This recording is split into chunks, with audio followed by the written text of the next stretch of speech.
임상시험 선배의 가이드 8번째 시간 FDA 미팅입니다. 구독, 좋아요 추천해 주시고 질문과 제안에는 답변이 가능하지만 악플에는 답변하지 않습니다. 미국 약사 관련 법규의 가장 상위법은 Law입니다. 다음으로는 Regulation, Guidance의 순서입니다.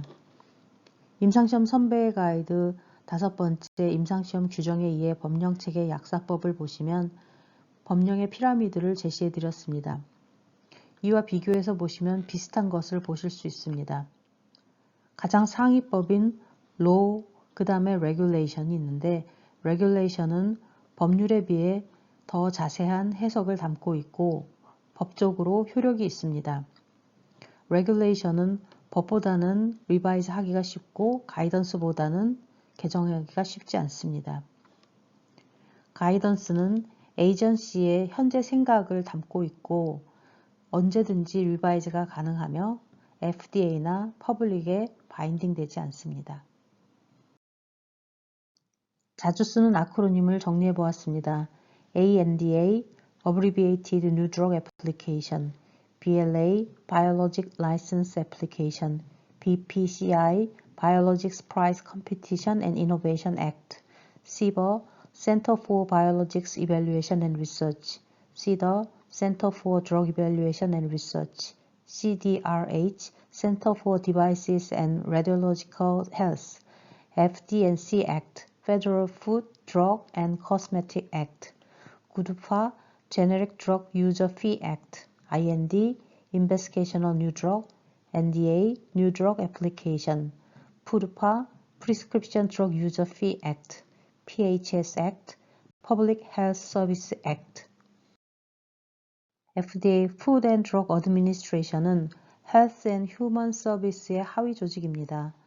FDA는 Health and Human Service와 9개의 센터로 구성되어 있고 13개의 헤드쿼터 오피스로 구성되어 있습니다. 9개의 센터 레벨은 여기에서 확인하실 수 있고요. 특히 기억하셔야 될 부분은 CBER와 CDER입니다.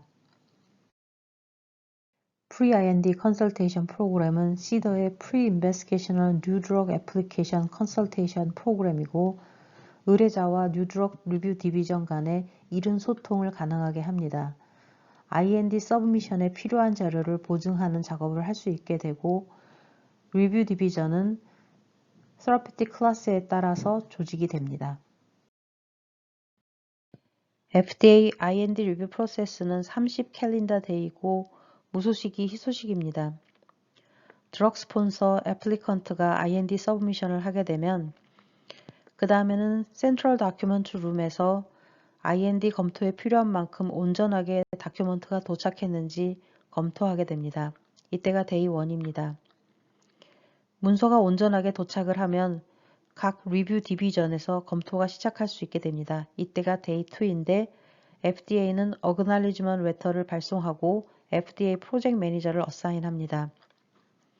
메디컬, 케미스트리, 파마콜로지, 톡시콜로지, 스태티스티컬 리뷰 디비전에서 검토를 시작을 하고 데이 2에서 데이 30일 동안 검토를 하게 됩니다. 세이프티 데이터가 억셉터블하고 리뷰가 컴플리트 되면 디피션시가 없기 때문에 스터디를 시작할 수 있습니다. 이 중간에 세이프티 데이터가 만족스럽지 않거나 리뷰가 컴플리트 되지 않는 경우에는 정도에 따라서 클리니컬 홀드를 명령할 수 있습니다. BLA, NDA는 각각 바이올로직, 파마스티컬 프로덕트가 미국 시장에서 세일즈 마케팅이 될 수 있도록 FDA에 허가를 요청하는 절차입니다. 2020년 3월 23일부터 BPCI 액트에 따라서 모든 바이올로지컬 프로덕트는 BLA 프로세스에 따라서 승인을 받아야 합니다. FDA NDA 리뷰 프로세스는 스탠다드 리뷰는 10개월이고 프라이어리티 리뷰는 6개월입니다. 이것은 스탠다드 타임라인의 예제입니다. 프리-NDA 미팅을 지나 NDA 서브미션을 하게 되면 데이 60 정도의 파일링 디터미네이션을 하게 됩니다. 파일링 디터미네이션이라는 것은 NDA 리뷰에 충분하게 자료가 도착되었는지 준비되었는지를 결정하는 단계이고 만약에 준비된 자료가 충분하지 않은 경우에는 거절을 받게 됩니다. 자료가 충분하다고 판단이 된 경우에는 검토가 시작됩니다. 데이 74 정도에는 Deficiency List Letter를 받게 되고 6, 7개월 정도가 되면 미드 사이클 미팅을 할 수 있어서 대략적인 에이전시 오피니언을 확인 가능합니다. 약 10개월 정도가 되면 레이트 사이클 미팅을 할 수 있게 되고 에이전시의 파이널 오피니언을 확인을 할 수 있습니다. 리뷰 리포터가 억셉터블하고 라벨링 리뷰가 억셉터블하면 FDA 승인을 받을 수 있게 됩니다. Fast Track, Breakthrough, Accelerated Approval, Priority Review, Rolling Review에 대한 정리를 하겠습니다. Fast Track은 심각한 질환에 대한 새로운 치료제나 백신을 신속하게 검토하고 미충족 의료 수요를 해결하는 제도로 규제 절차를 단축해 새로운 약물의 빠른 승인을 도와주기 위한 제도입니다. 패스트 트랙으로 지정된 약물은 기준을 충족시킬 경우 가속 승인 또는 우선 심사를 받을 수 있습니다. 혁신 신약 브레이크스루 서라피는 중대한 질병의 치료를 목적으로 초기 임상에서 기존 치료법 대비 우월한 임상 효과를 나타낸 의약품을 말합니다. 가속 승인은 심각한 질환의 치료가 가능한 약물을 임상 이상 데이터로 승인해주는 제도입니다.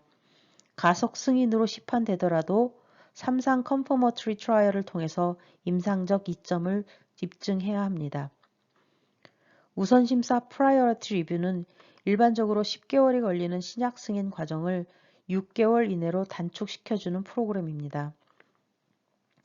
롤링 리뷰는 신약 허가 신청서 또는 생물의약품 허가 신청서에 필요한 자료를 전부 제출하기 전에 FDA에서 승인 검토를 시작할 수 있는 제도입니다. 일반적으로 FDA는 회사가 NDA 또는 BLA에 필요한 모든 서류를 제출한 후에 승인 검토를 시작합니다. 신약 개발 관련하여 가장 많이 언급되는 FDA 조직은 CBER입니다.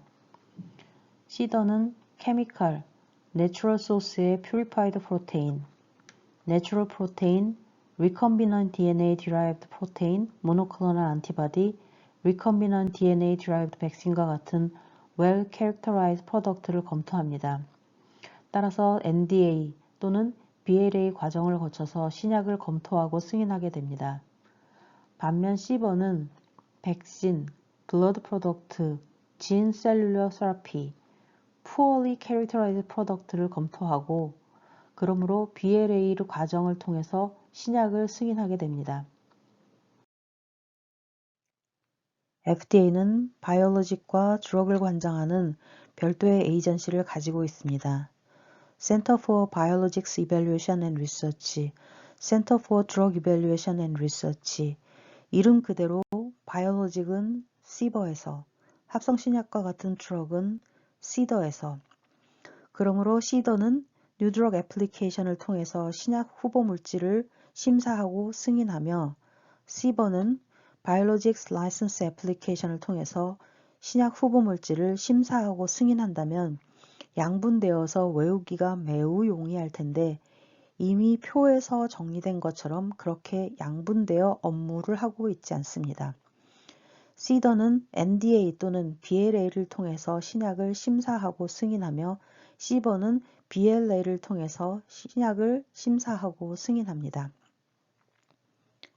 CDER는 전통적으로 합성신약과 같은 드럭 프로덕트를 관장하는 레귤러토리 바디였습니다. 그러나 합성신약으로부터 나올 수 있는 후보물질은 점점점 줄어들고 반면 바이올로직 후보물질은 점점점 많아지고 있기 때문에 당연 CDER의 업무는 줄어들고 CBER가 해야 될 업무는 폭증할 수밖에 없겠죠. 그래서 2003년 6월 30일에 FDA는 Therapeutic Biologic Product의 심사 업무 일부를 CBER로부터 CDER로 이관하게 됩니다. 2020년 3월 22일까지는 CBER와 CDER 모두 Therapeutic Biologic Product에 대한 Regulatory Responsibility를 가지고 있었습니다. CDER가 현재 가지고 있는 Therapeutic Biological Product의 리스트는 다음과 같습니다. 이것은 여기에 있는 표나 여기에 있는 내용이나 같은 내용인데 모노클로널 안티바디라던가 사이토카인, 엔자임, 기타 노블 프로테인과 같은 Therapeutic Use에 사용되는 프로테인, 임뮤노모듈레이터, 그로스 팩터, 사이토카인, 모노클로널 안티바디 이런 것들은 시더의 관장하에 있습니다. 그럼 차라리 시더라고 이름을 치지 말고 어차피 둘 다 할 거면 시비더라고 이름을 바꾸면 어떨까 하는 생각을 잠시 해보았는데 이거는 외우지 마세요. 이거는 이해를 돕기 위해서 써놓은 거지 이런 논의는 있는 것이 아닙니다. 2009년 BPCI Act, Biologics Price Competition and Innovation Act가 새로이 개정되면서 Biological Product는 새로운 데피니션을 가지게 됩니다. BPCI Act는 2010년 3월 23일 날 발효되고 2020년이 되기까지 약 10년의 트랜지션 피리어드를 가지게 됩니다. 이 10년의 트랜지션 피리어드를 갖게 됨으로써 스폰서들은 적응할 수 있는 시간이 되고 시더와 시버 간에는 원활한 업무 이관이 가능한 기간이 되었습니다. BPCI Act는 PHS Act의 351I 섹션을 개정하게 되는데 프로테인이라 함은 chemically synthesized polypeptide를 제외한 것을 포함한다라고 하는 biological product의 정의를 개정함으로 데피니션이 새로이 바뀌게 되었습니다. 여기 아래 PHS Act의 351I 섹션에 있는 키워드를 정리하였습니다. Biological product라 함은 바이러스, therapeutic serum, 톡신, 안티톡신, 백신, 블러드 컴포넌트 또는 데리버티브, 알러제닉 프로덕트, chemically synthesized polypeptide를 제외한 프로테인, 아날로그스 프로덕트, 알스페나민, 데리버티브 알스페나민 이런 것들을 바이올로지컬 프로덕트라고 지칭하게 됩니다.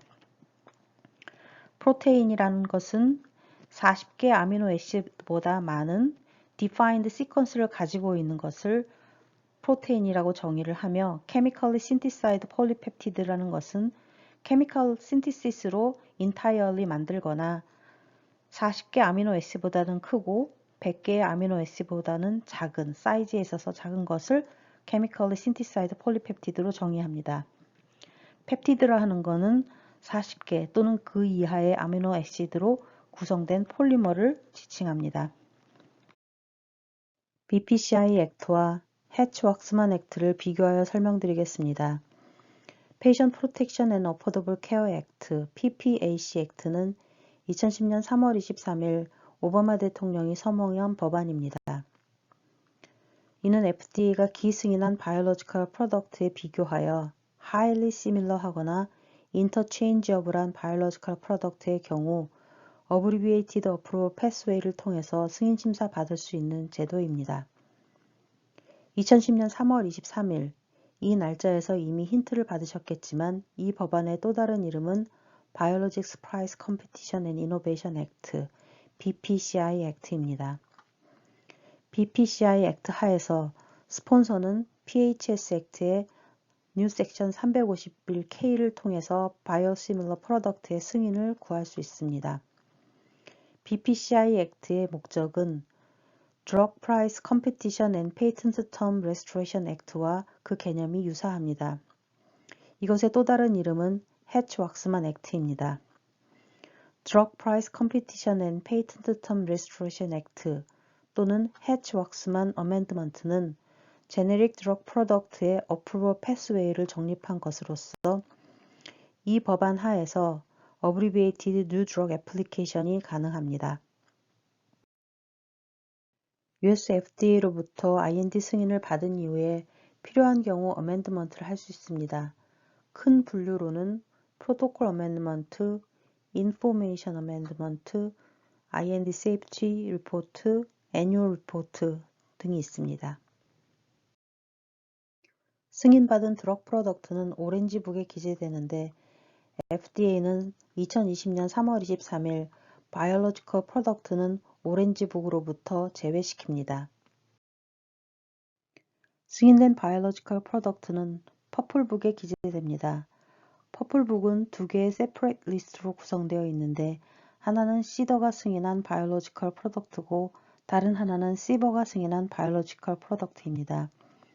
FDA는 서처블한 온라인 데이터베이스를 구성 중인데 현재로서는 시버가 승인한 바이올로지컬 프로덕트에 대한 정보가 있고 시더가 승인한 바이올로지컬 프로덕트도 곧 서처블한 데이터베이스에 포함될 예정입니다.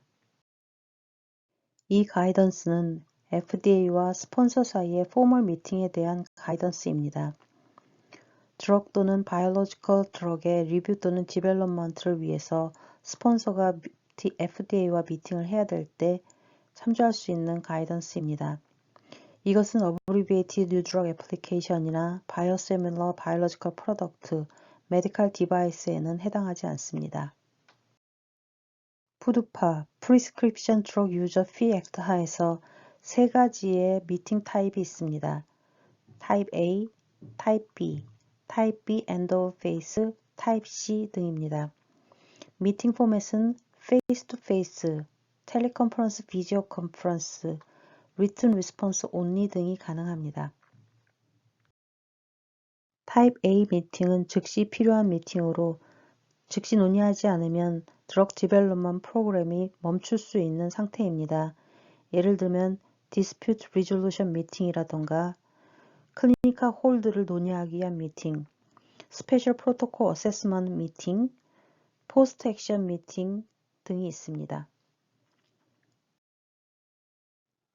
타입 B 미팅의 예제는 다음과 같습니다. Pre-Investigational New Drug Application Meeting, End of Phase 1 Meeting, End of Phase 2 Meeting, Pre-Phase 3 Meeting, Pre-New Drug Application, Pre-Biologics License Application Meeting, Risk Evaluation and Mitigation Strategy나 또는 Post-Marketing Requirement에 관한 미팅, Post-Action Meeting, 전반적인 디벨롭먼트 프로그램을 디스커스하기 위한 미팅. 타입 C 미팅은 타입 A 또는 타입 B 미팅이 아닌 미팅을 이야기합니다. Pre-IND 또는 타입 C 미팅 리퀘스트 시에 제기된 질문들에 대해서 의뢰자는 FDA에게 리튼 리스폰스를 요청할 수 있습니다. FDA는 미팅 리퀘스트에 응대하는 가장 적절한 방법으로 리튼 리스폰스를 지정할 수 있고 리튼 리스폰스를 보내는 날짜를 요청자에게 노티파이 할 수 있습니다. FDA는 미팅 리퀘스트를 지정된 타임 프레임 내에 노티파이 합니다. FDA에 미팅 리퀘스트를 제출할 때는 다음과 같은 자료를 포함하여야 합니다. Application Number, Product Name, Chemical Name, Proposed Regulatory Pathway, Proposed Indication, Meeting Type, Pediatric Study Plan, Human Factors Engineering Plan, Combination Product Information, Suggested Date and Time, a list of proposed questions, proposed meeting format, the date the meeting background package will be sent by requester, a brief statement of the purpose of the meeting, a list of the specific objective or outcomes the requester expects from the meeting, agenda, a list of planned attendees from the requester's organization, a list of requested FDA attendees. 의뢰자가 Written Response Only Request를 할 경우 FDA가 답변해야 될 타임라인은 다음과 같은 캘린더 데이입니다. 타입 A의 경우 14 캘린더 데이, 타입 B 21일, 타입 B End of Phase는 14일, 타입 C 21일. FDA 미팅을 스케줄링할 타임프레임은 다음과 같습니다. 타입 A 미팅은 30 캘린더 데이, 타입 B 60 캘린더 데이, 타입 B End of Phase 미팅 70 데이, 타입 C 75 데이. FDA가 Written Response Only로 답변할 타임라인은 다음과 같습니다. Written Response Only Request를 받은 후로부터 캘린더 데이로 타입 A의 경우에는 30일, 타입 B 60일, 타입 B End of Phase 70일, 타입 C 75일. 미팅 패키지를 제출해야 될 타이밍은 다음과 같습니다. 타입 A 미팅이나 early consultation을 위한 타입 C 미팅의 경우 미팅 리퀘스트 당시에 제출해야 됩니다. 타입 B 미팅 같은 경우에는 schedule date of the meeting이나 written response only response time 30일 이내, 타입 B end of phase 미팅은 scheduled date of the meeting이나 written response only response time 50일 이내, 타입 C 미팅의 경우 scheduled date of the meeting 또는 written response only response time 47일 이내입니다. 주로 시더가 관장하는 뉴드럭 애플리케이션을 통해서 신약을 심사 승인받는 Regulatory Pathway는 505B1, 505B2, 505J ANDA입니다. 505B1은 Traditional Drug Development Pathway로 의뢰자는 신약의 Safety Efficacy를 보여주기 위해서 모든 임상을 수행해야 합니다. 505B2는 해치 왁스만 어멘드먼트에 따라서 중복된 임상은 수행할 필요가 없기 때문에 less 리스키하고 시간도 적게 들며 코스트도 적게 듭니다. 505J ANDA는 Abbreviated New Drug Generic에 관한 승인 심사이기 때문에 바이오 이퀴벌런스를 보여주면 됩니다. CBER가 관장하는 Biologics License Application을 통해서 신약을 허가 심사받을 수 있는 Regulatory Pathway는 351A, 351K가 있습니다. 351A는 Biological Product의 Traditional한 Approval Pathway이고 의뢰자는 신약 허가 심사를 받기 위해서 Safety Efficacy를 보여줄 수 있는 모든 정보를 제출하여야 합니다. 351K는 FDA Licensed Reference Product에 비교하여 highly similar한 바이올로직에 대해서 biosimilar 또는 interchangeable한 프로덕트로 허가 심사 받을 수 있는 경로입니다. 임상시험 선별 가이드 오늘은 여기까지입니다. 감사합니다.